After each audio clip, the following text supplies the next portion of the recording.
Here's the facts. He said that all the buildings were insured, that he had a deductible of $3,000. When they came out, they said, oh, we're not going to be able to do anything. We've already got a $3,000 deductible. It's going to cost more than this, blah, blah, blah. Mr. Iden, are you aware of what the plaintiff is referring to? Okay, the building, it was explained to me by an adjuster. Right. When he got there, he told me the place was abandoned. He said that he had to get a weed whacker so he could get up to the building. The next day, he told me, he said, it was neglect. That roof did not fall in because of the snow. What evidence do you have that that was the result of the insurance claim made by the plaintiff? If you'll see the pages 3 and 4, you'll Of see your the, exhibits? Exhibit of our B? exhibit, please. Page 3 and 4? The place was neglected. Why don't you follow along with us, I don't Mr. need Kramer? to follow along. You don't need to? No, I don't. Stand or fall on what you don't need to do. You can see there's vacant cars, junk lying around. If it had fallen in because of the snow, would you be responsible for it?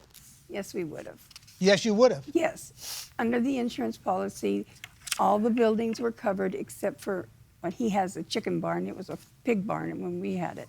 You say that the building that plaintiff allegedly kept personal property in was covered by your renter's insurance. Yes. So, in effect, the plaintiff is correct that there was coverage of this particular building. Now, the question is, are they responsible when the insurance company denies the claim?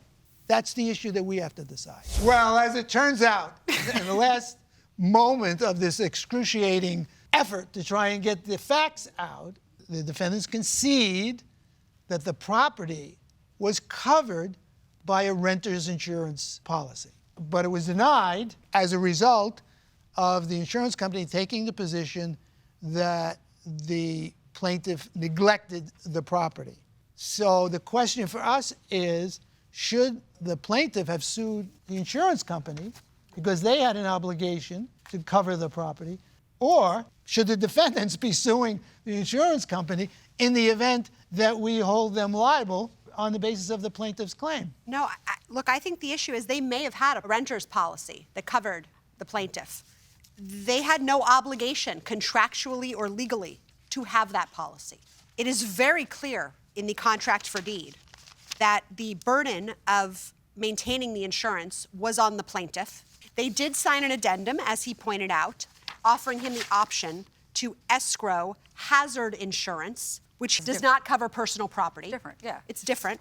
And there are other issues with the plaintiff's conduct, such as his obligation to provide immediate notice of damage to the insurance company, to the defendants, which didn't happen here because he abandoned the property. And if there was an extra insurance policy, it is what it is. It did or didn't cover the property. But if it did, how much are we covering here? He brought in That's no another- receipts. There's no Good point. value. Yeah. Bottom line is he hasn't proved the value of anything that was in there, or the presence of anything. So I think we're in agreement. The plaintiff has failed to meet his burden in this case on any of the issues that were presented to us. Yes. It's unanimous. Excellent.